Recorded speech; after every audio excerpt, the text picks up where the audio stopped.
Good morning, everybody. So before we pulled the rig outside, we wanted to make a quick video to explain some of the differences between a Super C, a Class A Class C, and a Class B.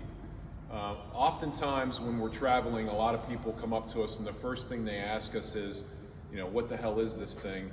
And then the second thing I always get is, well, why did you decide to go with a Super C over a Class A? So I'm not going to get into the weeds on the differences between the three classes. I think by now everybody pretty much understands that. But the big reason why I personally chose a Super C was, number one, the safety aspect. So if you look at the front of the motorhome, you've got this whole motor in front of you in the event of a front end collision. And what we're dealing with is a mass-produced semi-truck chassis. Freightliner produces the Western Star. I liken this to a GMC versus a Chevy, right? Western Star is a little bit of a step up from a Freightliner, but still all Freightliner guts inside. But the benefit of this thing is, God forbid there's a front end collision, you've got something up here to protect you. Instead of, for example, in a Class A, if something, God forbid, were to happen and you got in a front end collision, you're essentially riding down the road in a flying carpet, and you've got the windshield basically, 6 inches from your face. So I like the safety aspect of it. The other thing is, it's a road going semi. This truck chassis was designed to drive, whatever, people say 1 million miles, let's say 500,000 miles, whatever it is. There's a ton of engineering that went into this thing. It's mass produced. They build these things. This is the same front end that's sitting out here on the turnpike pulling, 52-foot trailers all over the country delivering goods every day. So I like the safety aspect. I like the reliability aspect. And, one other thing I would mention is from a service aspect. A lot of the Class A's, something happens to the chassis, you're sort of stuck going to where there's a Spartan dealer, or if it's a higher end coach, you've got to drive to that specific manufacturer like For Travel or Prevo or whatever.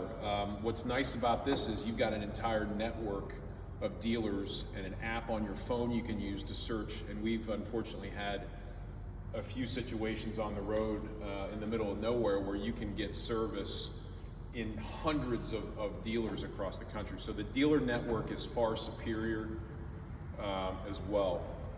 But some of the safety aspects, in addition to the front end collision, is, you've got hood mirrors, which are a nice added feature. We didn't have these in our first Super C. Is it that big of a deal? I'm gonna be honest, not really. It helps you see if there's a car in your blind spot here, or if you want to try to see where the curb is in relation to your tire. If you're a stickler like I am, I'm really cognizant of where my tires are in relation to the curbs. I can't stand when I see people shaving the sidewalls of their tires with curbs. I try to protect the tires, so these mirrors are great for that. The big difference though is your side view mirrors on the side of the rig. They're in the same ergonomic location as everything is in your car, your truck, or any other vehicle that you're used to. So if you think about it, you've got the wheels forward of your seating position, you've got the mirrors on the outside of the side doors. It's exactly like any vehicle on the road.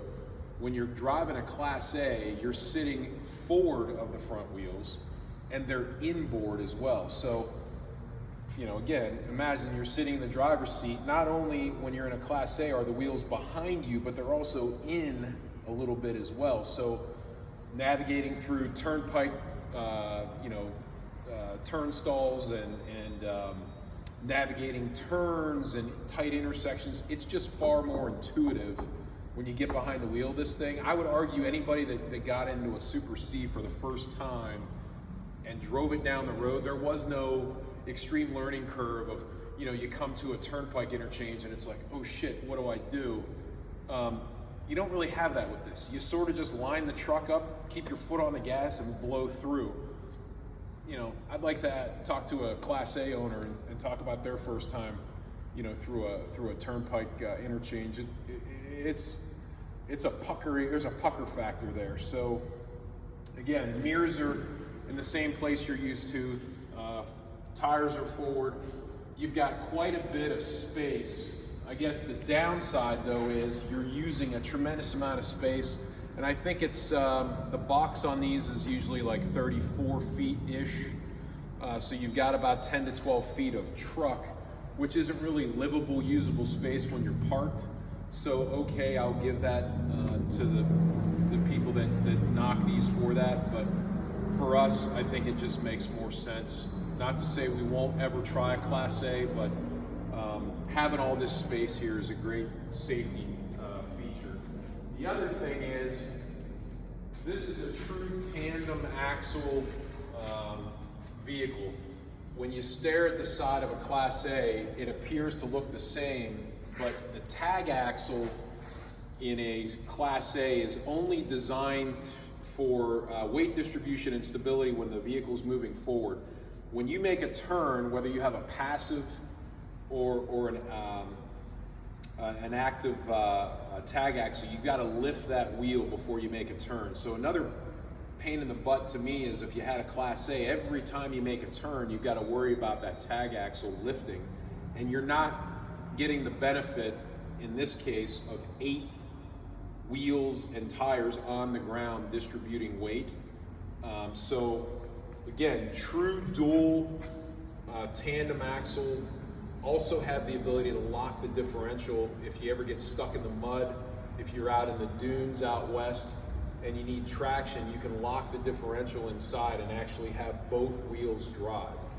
So again, 8 tires, 8 wheels in the back, better for weight distribution, traction, safety, yada yada. So that's another thing.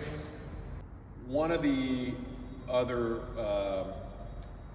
probably the biggest selling feature of a Super C, this one has a Detroit 600. Our previous coach had the ISX Cummins, which was also a 600 horse. And side note to that, I think you talk to 100 people, you probably get a 50-50 opinion of what power plant is better.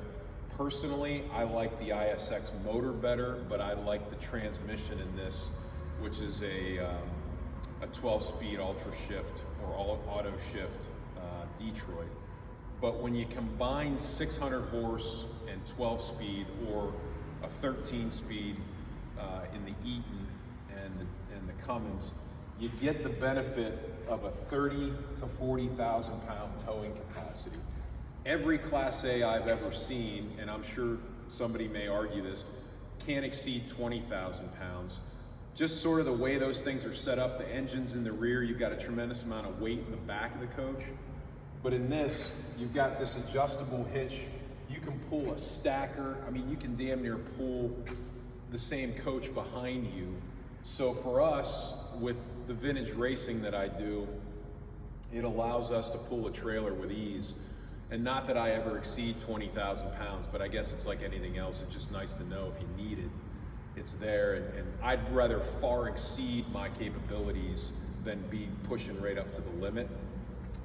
Coming up through Fancy Gap in West Virginia, I can put a trailer behind this thing and blow by every Class A that's pulling that hill, just because of the the pulling capability. So that's a huge advantage. And we've got these glad hand fittings on here too. If you have an extremely long stacker trailer, you also have the ability to hook glad hand fittings for your air suspension, which I have yet to do. I use this glad hand to supply air to the Air Force One braking system. We tapped into this glad hand, which I like because you don't have to drill an additional hole. But that's a great feature too that you won't find in a Class A. So these coaches are extremely popular in motorsports for that reason. Feature isn't really unique to Class C or Super C, but you do have, everybody always asks me about these, they're turn signal cameras.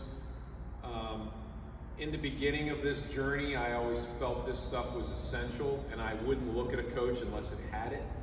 Now that I've got 30-some thousand miles under my belt across the country, you know, driving these, I sort of am the mindset that if you don't know how to drive it without this stuff, and you need things like this to drive the truck, you probably shouldn't be driving it.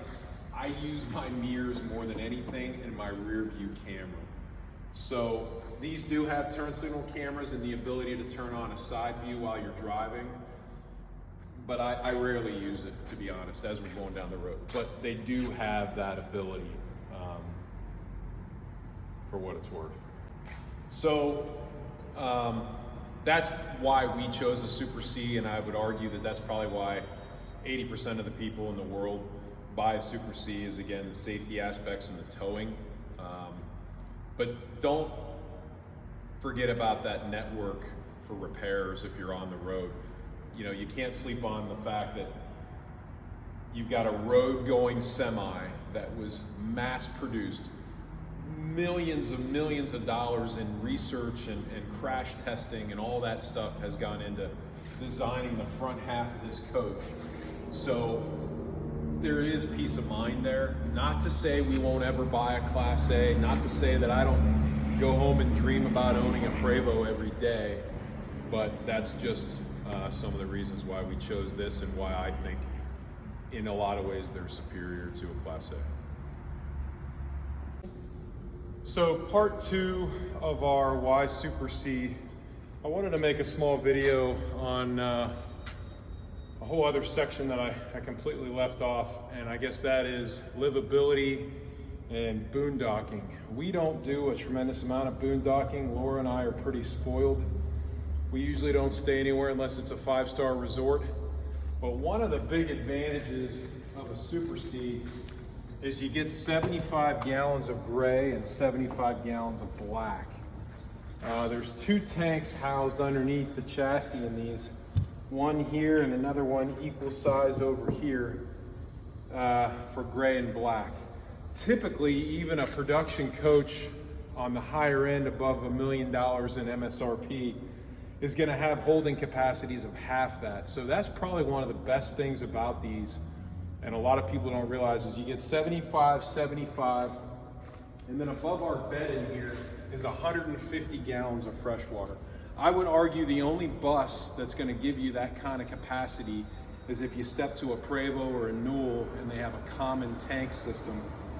But if you look around, you'll be surprised to see even with King Air and you know, those 3 top-end production buses have roughly half the tank capacity that these do. So I think that's a huge bonus for us, and it's just nice to know that you don't have to go outside and empty your tanks every day. We can survive in here taking daily showers, the 2 of us at the racetrack for a good 5 to 7 days, and that's not really being real conservative. I mean, sometimes I shower twice a day, especially when it's hot at the races. So, you know, I think that's a great thing too.